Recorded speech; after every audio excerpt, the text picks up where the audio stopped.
Eran las 3:17 de la madrugada cuando escuché el golpe. No fue un ruido pequeño. Fue el tipo de golpe que sientes en el pecho antes de escucharlo con los oídos.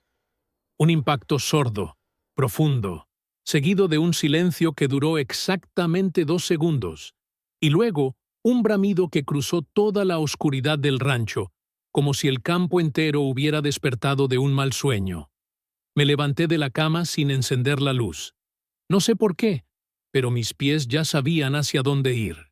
22 años viviendo en ese rancho en las afueras de Apaseo el Grande, Guanajuato, le enseñan a uno cosas que no se aprenden en ningún libro. Y lo que mis pies sabían en ese momento era que algo malo le había pasado a Esperanza. Esperanza era mi vaca. La llamé así el día que nació, hace 6 años, porque su madre estuvo a punto de morir en el parto, y cuando el veterinario dijo que ya no había nada que hacer, la cría salió sola, empujando, sin ayuda de nadie. Eso para mí fue una señal. Esperanza era la mejor res que tuve en mi vida, y esa noche estaba preñada, a días de parir.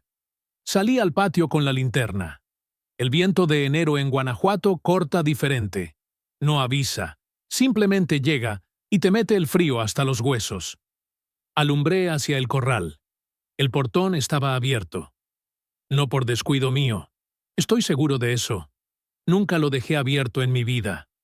Algo lo había empujado desde adentro. Seguí las huellas en la tierra húmeda. Iban hacia el fondo del terreno, donde hace años mi padre comenzó a cavar un pozo para irrigación y nunca lo terminó. Quedó a unos 4 metros de profundidad, tapado con tablones viejos que con los años se fueron pudriendo. Yo sabía que esos tablones estaban cediendo. Lo sabía desde octubre. Me dije que los cambiaría antes de que llegaran las lluvias. Nunca lo hice. Cuando llegué al borde del pozo y alumbré hacia abajo, vi a Esperanza. Estaba dentro. Viva, pero dentro. La linterna iluminó sus ojos enormes mirando hacia arriba, hacia mí, con una calma que me partió el alma porque no era calma de verdad. Era el tipo de quietud que tienen los animales cuando ya agotaron el pánico y solo les queda esperar. Me quedé paralizado exactamente 4 segundos. 4 segundos que en ese momento parecieron 4 horas. Y después entendí que tenía que hacer algo. No mañana. No cuando amaneciera. Ahora. Esa noche. Con lo que tuviera. Pero antes de contarles cómo fue esa noche, quiero pedirles algo. Si llegaron hasta aquí fue porque esta historia los atrapó. Y les juro que lo que pasó en las próximas 6 horas fue algo que ni yo mismo terminé de creer. Suscríbanse al canal. Activen la campanita. Porque las historias que vienen, las que todavía no conté, son del mismo tamaño que esta. No se las quiero perder. Ahora sí, sigamos. Suscríbete al canal y activa la campanita para no perderte ninguna historia. El primer nombre que me vino a la mente fue el de Crescencio Altamirano, mi vecino de toda la vida, el que vive cruzando el camino de terracería. Crescencio tiene 58 años, es viudo, duerme poco y es el único hombre que conozco capaz de escuchar el teléfono sonar a las 3 de la mañana, sin que le tiemble la voz cuando contesta.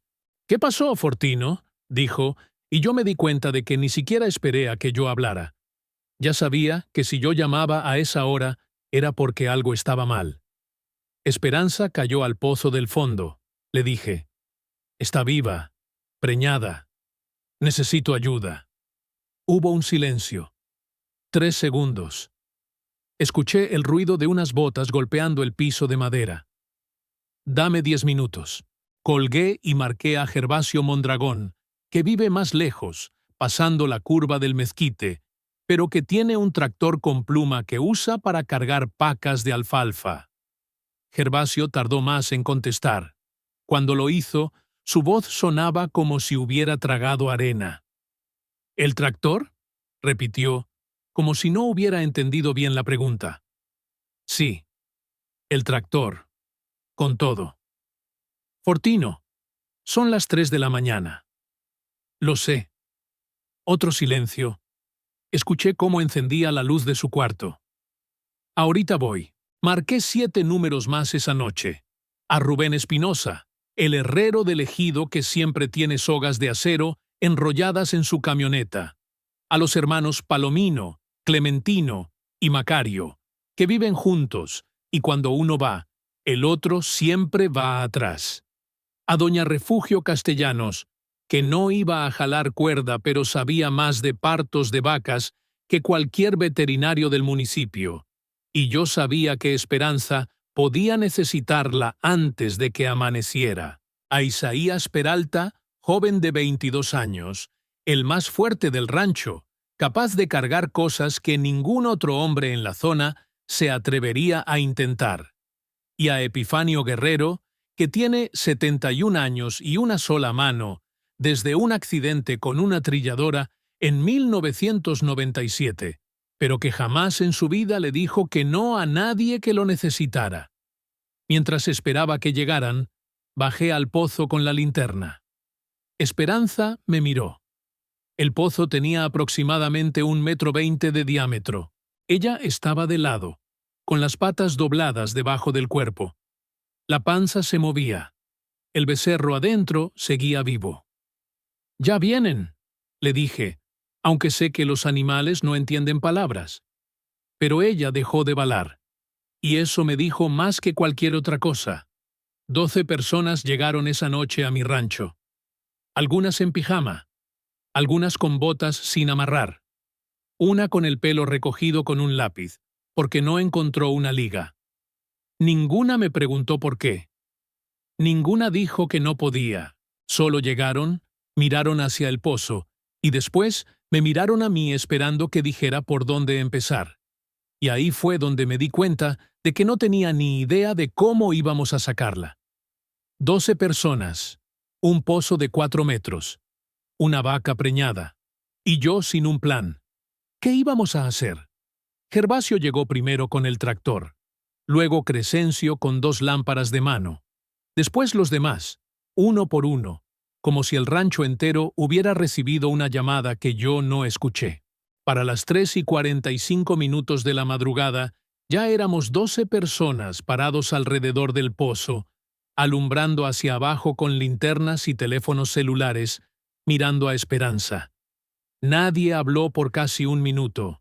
Fue Crescencio quien rompió el silencio. «El problema no es bajarla», dijo. «El problema es que, si la jalamos mal y está de lado, le aplastamos al becerro». Todos sabían que tenía razón.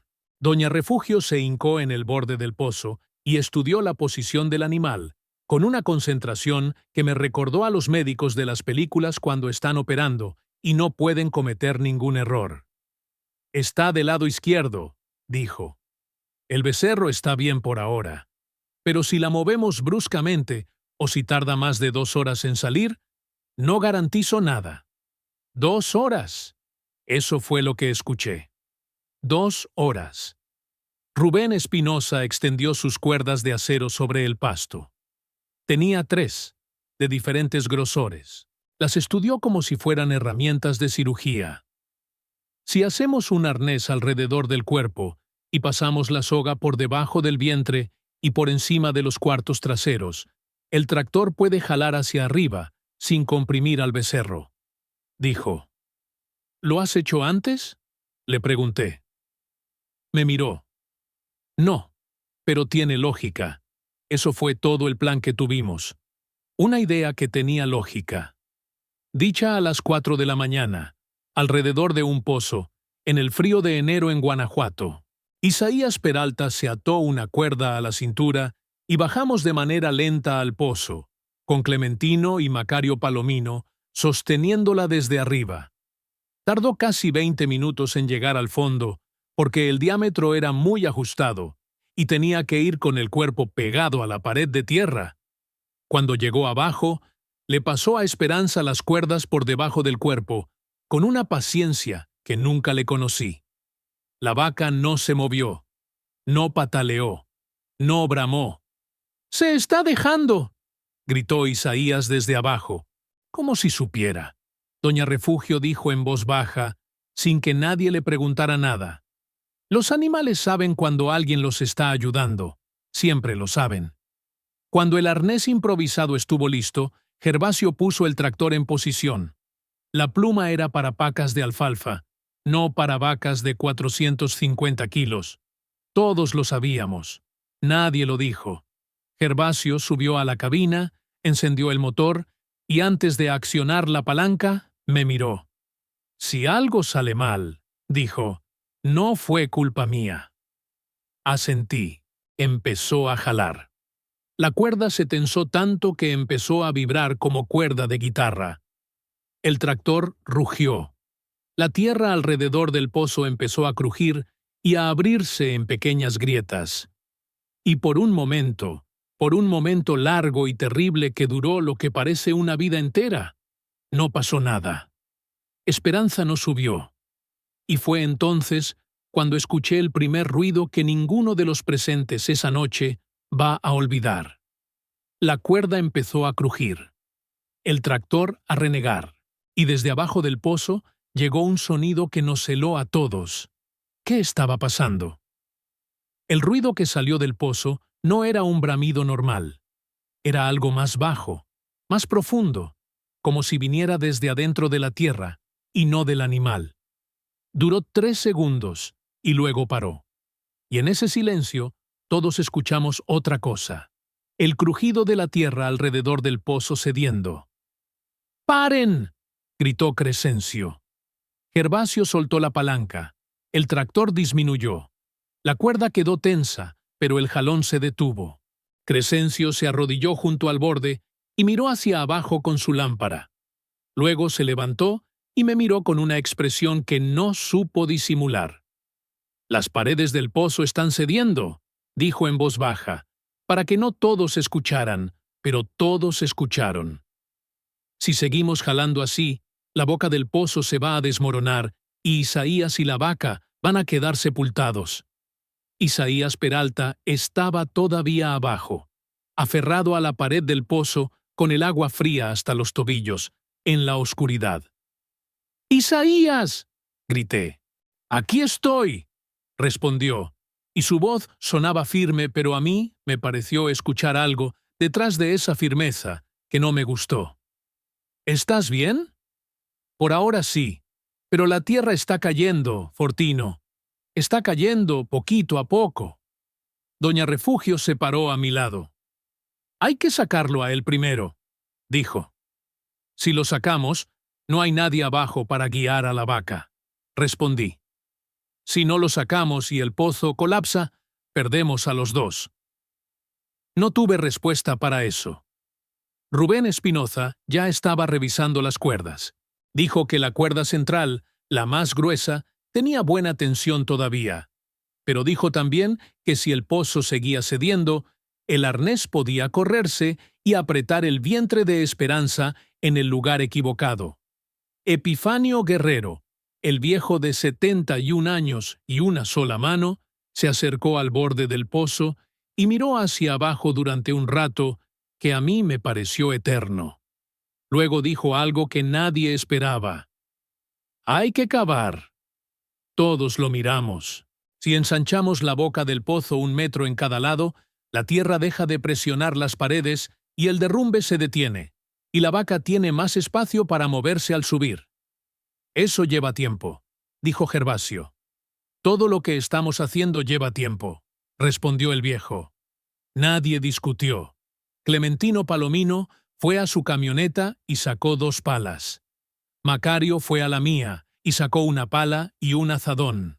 Y empezamos a cavar a las 4:20 de la mañana, alrededor de un pozo, en el frío negro de enero, sin saber si íbamos a llegar a tiempo.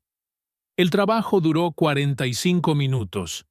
45 minutos donde nadie habló de nada que no fuera la tierra, la profundidad, el ángulo, la presión. 45 minutos donde Isaías Peralta esperó abajo, solo, sin quejarse ni una sola vez, solo respondiendo cuando lo llamábamos para saber si seguía bien. Cuando Crescencio dijo que ya era suficiente, todos nos limpiamos el sudor y miramos hacia abajo otra vez. La boca del pozo había crecido, las paredes ya no crujían, y Esperanza seguía ahí, con los ojos abiertos, mirando hacia arriba. Gervasio subió al tractor de nuevo. Esta vez su cara no tenía duda. Solo tenía cansancio y algo que en los hombres del campo se llama determinación. Ahora sí, dijo. Accionó la palanca. La cuerda volvió a tensarse, y esta vez, desde el fondo del pozo, llegó un ruido diferente. El ruido de algo que empieza a moverse. Después de 45 minutos cavando en la oscuridad, el tractor jaló de nuevo. Y algo pasó que ninguno de nosotros esperaba. Esperanza empezó a subir a las 5:12 de la mañana. No fue rápido, no fue limpio, fue lento y torpe y lleno de momentos donde el tractor rugía y ella no avanzaba y todos conteníamos la respiración. Isaías la guiaba desde abajo, con una mano en su lomo, diciéndole cosas que no alcancé a escuchar desde arriba, pero que debían ser las palabras correctas porque el animal no se resistía. Centímetro a centímetro. Eso es lo único que puedo decir. Centímetro a centímetro. Crescencio y Rubén estaban en el borde del pozo, tendidos en el suelo, con los brazos hacia abajo, listos para agarrar lo que pudieran agarrar en el momento que Esperanza llegara lo suficientemente alto. Los hermanos Palomino sostenían las piernas de ambos para que no cayeran. Doña Refugio estaba de pie, con los ojos cerrados, moviendo los labios. No sé si rezaba o pensaba. Probablemente las dos cosas. A los 5:42 de la mañana, el hocico de Esperanza asomó por encima del borde del pozo. Alguien gritó. No supe quién. 3 minutos después, la cabeza completa. Después los cuartos delanteros. Después, el pecho. Cada tramo costaba sudor y esfuerzo y coordinación entre Gervasio en el tractor, Isaías empujando desde abajo y Crescencio y Rubén jalando desde arriba. A las 6:09 de la mañana, Esperanza salió del pozo. No cayó de golpe. Crescencio y Rubén la sostuvieron lo suficiente para que tocara el suelo de manera lenta, sobre el costado derecho, con un sonido suave que a mí me pareció el más hermoso que había escuchado en mi vida. El tractor se apagó. Isaías salió del pozo 3 minutos después, con la ropa empapada y la cara llena de tierra, y lo primero que hizo fue apoyar una mano en el cuello de Esperanza y decir en voz baja: «Ya estás afuera, señora. Ya estás afuera». Doña Refugio se arrodilló junto al animal de inmediato. Lo revisó con calma, con una metodología que solo da la experiencia de muchos años. Palpó el vientre, escuchó, buscó. «El becerro está bien», dijo finalmente. «Sigue dentro, pero está bien». Hubo un momento de silencio que nadie quiso romper. Eran las 6:16 de la mañana. El cielo sobre Apaseo el Grande empezaba a cambiar de negro a un azul oscuro y frío. Los primeros pájaros ya cantaban en los mezquites del fondo. Y 12 personas estaban ahí, algunas todavía en pijama, algunas con las botas embarradas hasta la rodilla, todas calladas, mirando a una vaca que respiraba sobre la tierra mojada. Crescencio se paró a mi lado. No dijo nada, solo me puso una mano en el hombro. Yo no respondí porque no tenía palabras. Tenía otra cosa. Tenía ese nudo en la garganta que no es tristeza ni alegría, sino las dos cosas juntas, apretadas en el mismo lugar. Y fue exactamente en ese momento, cuando todos empezamos a relajarnos, y alguien dijo que iba a calentar café, que Esperanza bramó. Fue un bramido diferente a todos los que le había escuchado en 6 años. Doña Refugio se puso de pie de un salto y miró hacia el animal. «Fortino», dijo con una voz que no admitía preguntas. «Nadie se mueva de aquí». Esperanza acababa de salir del pozo. Todos creíamos que lo peor había pasado, pero doña Refugio nos mandó a quedarnos quietos. ¿Qué estaba viendo ella que nosotros no veíamos? Doña Refugio Castellanos tiene 73 años y ha visto nacer ganado desde los 16. Conoce los signos que la mayoría de la gente no sabe leer. Conoce la diferencia entre el bramido de un animal que tiene dolor y el bramido de un animal que está comenzando algo. Lo que Esperanza estaba comenzando era el parto. «Está en trabajo», dijo doña Refugio sin alzar la voz, arrodillada junto al animal con las manos sobre el vientre. «Y no va a esperar». Gervasio bajó del tractor. Los hermanos Palomino se miraron. Rubén Espinoza enrolló las sogas de acero con la lentitud de quien no sabe bien qué hacer con sus manos, pero necesita hacer algo. Isaías Peralta, todavía empapado y lleno de tierra, se quedó quieto donde estaba. Nadie se fue, ni uno solo. A pesar del frío, a pesar del agotamiento de 6 horas de trabajo, a pesar de que algunos tenían que ordeñar o alimentar a sus propios animales antes de que amaneciera del todo. Ninguno se movió. Doña Refugio empezó a trabajar. Sus manos se movían con una seguridad tranquila, que no tiene nombre exacto en español, pero que se llama destreza, cuando la tienes muchos años acumulada en los dedos. Nos fue diciendo qué necesitaba. Una manta limpia, que doña Refugio misma sacó de su bolsa grande porque siempre la cargaba. Agua, que Crescencio trajo en un tambo desde mi casa. Luz, que Epifanio Guerrero mantuvo con su linterna sin que nadie se lo pidiera, sosteniéndola con su única mano durante más de 20 minutos, sin bajarla ni un centímetro. El parto de una vaca en condiciones normales puede durar entre 30 minutos y 2 horas. Este no tardó ni 20, como si el becerro también hubiera estado esperando el momento exacto, como si hubiera entendido que primero había que salir del pozo y luego venía su turno. A las 6:41 de la mañana, cuando el cielo ya estaba completamente azul y el sol asomaba apenas detrás de la sierra de Guanajuato, el becerro llegó al mundo. Cayó sobre la manta con un golpe suave. Era negro con una mancha blanca en la frente, en forma irregular, como si alguien le hubiera puesto un dedo pintado ahí. Doña Refugio lo limpió rápido y con firmeza. Le abrió las fosas nasales. Le dio vuelta. El becerro no se movió. 1 segundo, 2, 3. Yo dejé de respirar. Doña Refugio le dio un golpe suave pero firme en el costado. Y el becerro tosió. Tosió, estiró las patas delanteras y metió su cabeza mojada contra el cuello de Esperanza como si buscara calor. Esperanza lo olió lentamente, de la cabeza a los pies, con esa concentración que tienen las madres, de cualquier especie, cuando están conociendo a su cría por primera vez. Nadie habló. Epifanio Guerrero bajó la linterna por primera vez en 20 minutos. Lo vi mover la mandíbula. El viejo de 71 años, el hombre que perdió una mano en una trilladora y nunca en su vida le dijo que no a nadie, estaba llorando sin hacer ruido. Yo lo entendí perfectamente, porque yo hacía lo mismo. Crescencio puso su mano en mi hombro otra vez. Esta vez sí habló. Dijo solo 4 palabras. Salieron los dos, Fortino. El sol terminó de salir sobre Apaseo el Grande.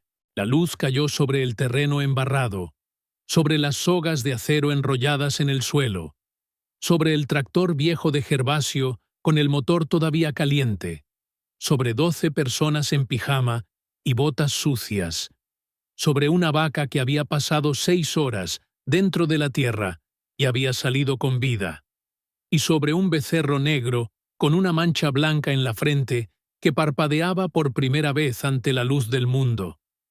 Me acerqué despacio. Me arrodillé junto a los 2 animales.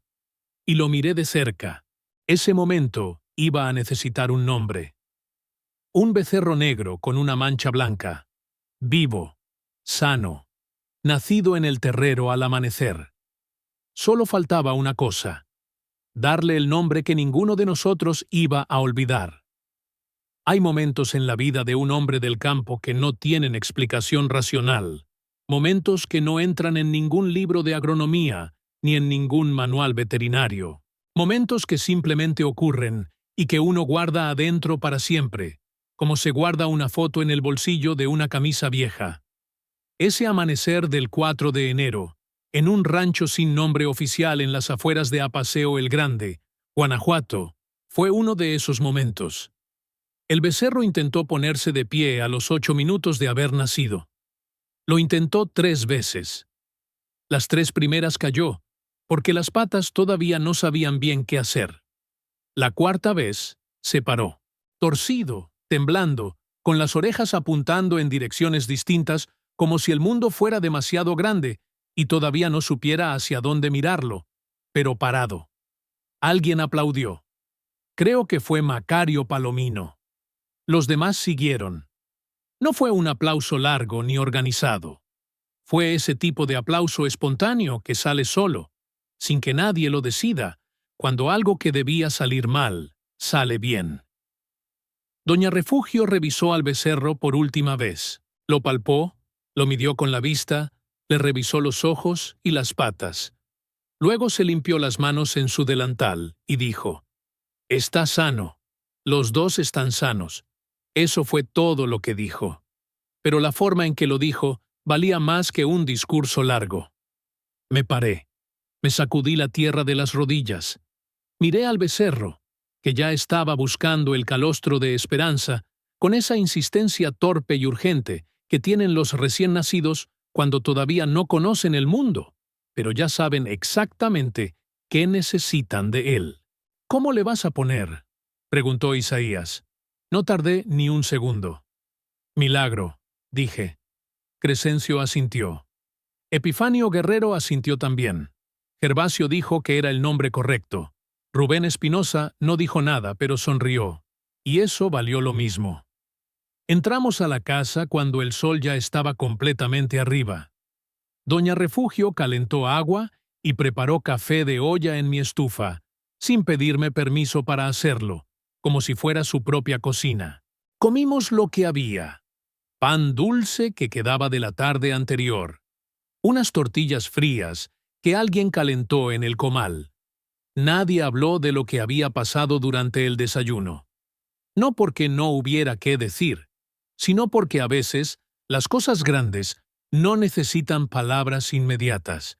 A las 8:30 de la mañana empezaron a irse, uno por uno.